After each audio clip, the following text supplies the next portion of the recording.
there isn't anybody going to come from anywhere to bully us into something to do with our lives, and we accept it. Just finally, is there And maybe make an invasion and overrun the country. Welcome to Candid Africa, truthful and unapologetic. There is no guarantee that even if you did what they want you to do, you would actually get those promises you're talking about. We've been there for,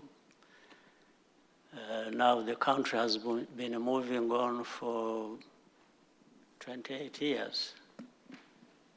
How about what happened before actually those stories came up?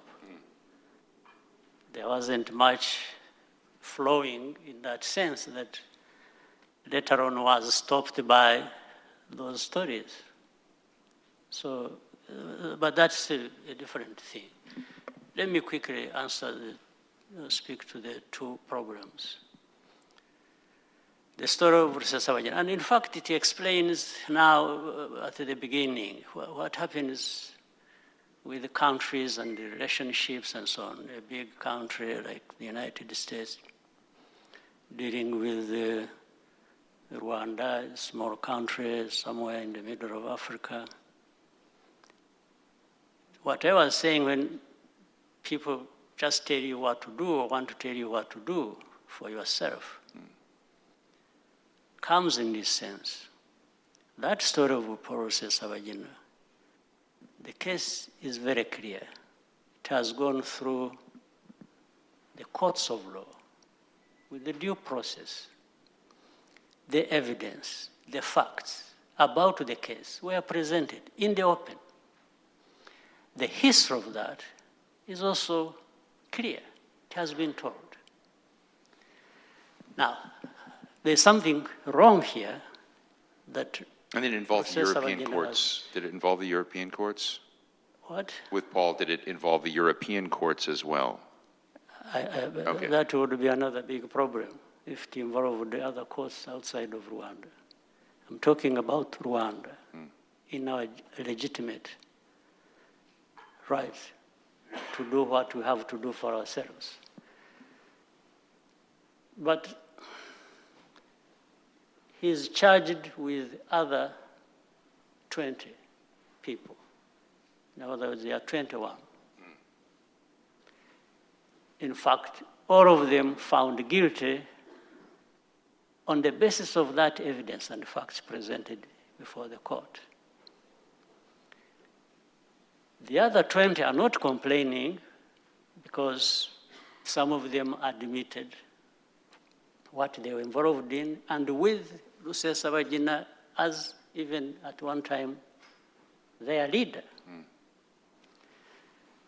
Now, with this situation, somebody comes and says, no, this person is famous, he's a celebrity, you have to think, and he's a resident of the United States, so by that, you've got to release this person. And some of us have raised this question and say, okay, we let this one go free.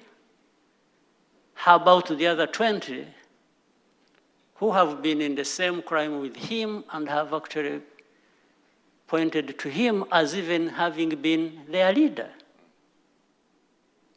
That's one. So the second aspect to that is, what are we going to have to deal with here? There's a serious case here, but it will be nullified because somebody in the United States is saying so. Well, some people may find that normal. I don't. Rwandans don't.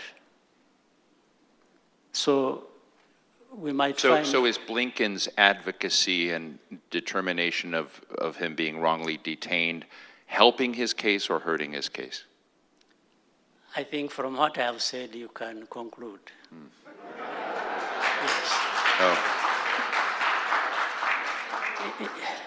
Because we've made it clear there isn't anybody going to come from anywhere to bully us into something to do with our lives, and we accept it. Just finally, is there Can maybe make an invasion and overrun the country, you can do that, but if we are going to be dealing with our problems in this manner, that the one associated with somebody who is powerful will not be held accountable, but the rest will be held accountable. I don't understand it for anything.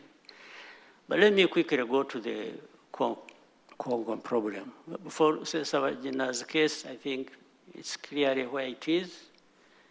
People can keep talking about it. I'm not interested in going into a lot of other details here and there, but those also are happening. But what I wanted to tell you was the general frame of mind around this case and how it operates. It doesn't matter, because we can't just make one person so important that they want to be held accountable. And by the way, this is even when the person we are talking about himself provided evidence against himself by saying what he said, and that is on camera, that can't be disputed. And the responsibility of deaths of people, of Rwandans, if anyone thinks it can just be wished away because of some things, well, we'll see how to deal with that. Did you like or hate what you heard? Let us know in the comments below, and if you want more candid speeches like this, be sure to like, subscribe, and hit the notification bell to catch all our latest videos. And please feel free to leave your suggestions, news tips, or topics about Africa you'd like us to cover.